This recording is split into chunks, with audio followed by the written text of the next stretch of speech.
Depending on the energy level, you can achieve different effects: cutting, coagulation, fulguration, or desiccation. So it's pretty versatile. It is. Now let's talk about some of the newer gingival retraction techniques that are gaining popularity. Like what? Well, lasers are becoming increasingly popular for their ability to create bloodless incisions, remove tissue with precision, and promote rapid healing. Lasers, that's pretty high tech. It is. And they can be used for a variety of applications, from soft tissue surgery to gingival retraction and excision. Wow. What kind of lasers are we talking about here? There are CO2 lasers, NDYAG lasers, argon lasers, diode lasers. They all have their pros and cons. Interesting. But lasers are still pretty expensive, right? They are, and they can be slower than traditional scalpel surgery. So they're not a perfect solution. Not yet, at least. But there's another interesting technique called retraction by dilatation. Okay, I've never heard of that one. It involves using a modified silicone elastomer that produces hydrogen gas, which causes foam expansion and retraction. Wow, that's pretty clever. It is. So we've got a lot of options for managing those delicate gingival tissues. We do. It's all about choosing the right technique for the right situation. All right, so we've covered moisture control, pain management, and soft tissue protection. Now, let's talk about the cornerstone of safe practice: sterilization. Absolutely. Sterilization is non-negotiable. We have a responsibility to protect ourselves, our team, and our patients from the spread of infection. So what are the accepted methods of sterilization? We have four main ones: steam pressure sterilization, dry heat sterilization, chemical vapor pressure sterilization, and ethylene oxide sterilization. All right, let's break those down, starting with steam pressure sterilization. That's the most common method, using an autoclave to sterilize instruments with superheated steam under pressure. I think most of us are familiar with the autoclave. But what are some key things to keep in mind when using it? Well, you need to make sure you're using the right wrapping materials, arranging the instruments properly for steam circulation, using distilled water, and following the correct pressure, temperature, and time parameters for the sterilization cycle. Okay, so a lot of details to pay attention to. There are. And there are different types of autoclaves, too, like downward displacement autoclaves and high vacuum autoclaves. And I've heard of high vacuum autoclaves. They're supposed to be faster, right? They are. They use a vacuum pump to remove air before introducing steam, which results in shorter sterilization times. Okay, so those are pretty popular these days. Now, what about dry heat sterilization? Dry heat sterilization uses a dryclave to kill microbes with high temperatures. It's a good option for instruments that can't tolerate the moisture of steam sterilization, like carbon steel instruments. Okay. It's also relatively simple to use. You just need to make sure the instruments are properly spaced and that you're using the right wrapping materials. What about chemical vapor pressure sterilization? That uses a chemiclave, which sterilizes instruments with a heated chemical vapor mixture under pressure. It's another good option for metal instruments as it doesn't cause corrosion. Interesting. And ethylene oxide sterilization? That one uses ethylene oxide gas to sterilize instruments at low temperatures. It's often used for delicate instruments that can't tolerate high heat, but it's not as practical for routine use in a dental clinic because it takes longer and can be more expensive. So each method has its own pros and cons. They do. It's important to choose the right method for the right instruments. And there are even newer sterilization methods being developed, like gamma ray sterilization, ultraviolet light sterilization, and gas plasma sterilization. It's amazing how technology is always advancing. It is. Well, we've covered a lot of ground in this deep dive on preliminary considerations for operative dentistry. We have, from moisture control to pain management to sterilization, these are all essential elements of providing quality patient care. Absolutely. They might seem basic, but they're the foundation upon which all our other procedures are built. Exactly. So as we move forward in our deep dive, let's keep these fundamental principles in mind. They're the key to achieving optimal outcomes for our patients. I agree. It's all about laying that solid foundation. All right, let's take a quick break and then we'll come back and delve into some more specific techniques. Sounds good to me. See you in a few. Speaking of laying a solid foundation, let's dive deeper into rubber dam application. The rubber dam, a true art form in dentistry. It seems simple enough, but I bet there are some nuances we should be aware of. Absolutely. Before we even think about placing that dam, we need to do our due diligence. So what are those crucial pre-application steps? Well, first and foremost, we need to assess the patient's oral hygiene.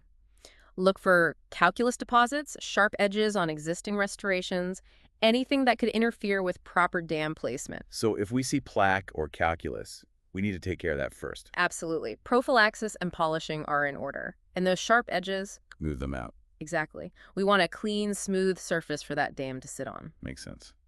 Anything else? Contact areas. We need to make sure that dam can pass through those contacts easily. So if the contacts are tight, we might need to do a little adjusting beforehand. Exactly. And of course, we always want to be mindful of patient comfort, so local anesthesia to the gingival area before clamp placement is a must. Of course. No one wants a painful clamp experience. Exactly. And finally, we rinse and dry the operating field. Now we're ready for our rubber dam masterpiece. Love that analogy. So now that we're prepped and ready, what are the different types of isolation we can achieve with a rubber dam? Well, we have single tooth isolation, which is our go-to for procedures like sealants, class I restorations, class V restorations, and endodontics. Single tooth? That seems pretty straightforward. It can be, but it really depends on the location. For posterior teeth, you're usually going to need a clamp for retention. Okay. But for anterior teeth, you have other options like wedges, wedgettes, or even just a strip of dam material. And when clamps are necessary, are there different ways to place them? There are. You can place the clamp before the dam, place the clamp and then the dam together, or place the clamp after the dam. Wow, that's a lot of options. Yeah. So walk me through those techniques. Let's start with clamp placement prior to the rubber dam. Okay. It's all about simplicity and minimizing trauma. You select your wing clamp, punch a large hole in the dam for easy placement, and then carefully stretch the dam over the clamp's bow and jaws. Make sure it's nice and snug against the gum margin. Yeah, it was pretty easy. It can be. Now, placing the clamp and the rubber dam together, this technique is particularly helpful when you're working in those hard-to-reach areas like the third molar region. Okay, I can see how that would be advantageous. You choose a winged clamp, stretch the dam over the wings, position the bow distally, and then carefully place the whole assembly using clamp forceps. So you're placing the clamp and the dam simultaneously. Exactly. Lingually first, then buccally. Makes sense. Now, what about placing the clamp after the rubber dam? This is a technique that's often favored for anterior teeth. You stretch the dam over the crown, through the contacts, pull it apically to expose the gingival margin, and then position your clamp. I could see this one being a little tricky. It can be. An extra set of hands is definitely helpful, especially when you're working on posterior teeth. All right, so we've covered single tooth isolation. What about multiple tooth isolation? Multiple tooth isolation is a whole other ballgame. We're talking about procedures like bleaching, class 2 restorations, multiple restorations, even quadrant dentistry. So the complexity goes up a notch. It does, but the fundamental principles remain the same. We're still aiming for clear access, secure retention, and meticulous attention to detail. Okay, so how do we approach multiple tooth isolation? While if you're only restoring a few teeth, isolating one tooth on either side is usually sufficient. Okay. Typically, you'd place clamps on the most distal teeth to anchor the dam securely. And for anterior cases, we often isolate all 6 anterior teeth using the first premolars as our anchors. Right. And here you have some flexibility. You can use clamps, wedges, wedgettes, or even a strip of dam material. The key is to make sure the dam is snugly adapted around each tooth, using floss ligatures if necessary. And for posterior teeth, sometimes we need to extend the isolation across the midline. Exactly. You might even need to include the canine or the incisors for added stability. Wow, it gets pretty intricate. It can. But then you have those special situations that require some extra creativity, Like what? like matrix placement. Ah, yes, those can be tricky. In these cases, we actually use the matrix band as a temporary clamp. You remove the clamp, place the matrix retainer and band, and then use interdental wedges for retention. So you're repurposing the matrix band. Exactly. And for those pesky cervical cavities. Oh yeah, those are always fun. Sometimes you might need a heavier rubber dam for better retraction. And for anterior teeth, the number 212 cervical retainer is your friend.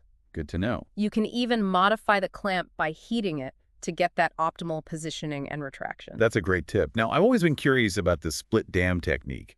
When would you use that?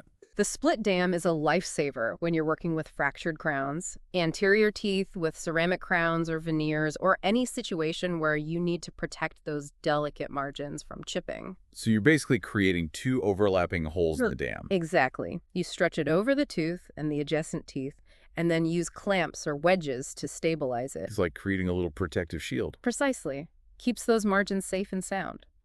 All right, so we've covered a lot of ground on rubber dam application. Now, let's shift gears and revisit pain management. Absolutely. Patient comfort is paramount.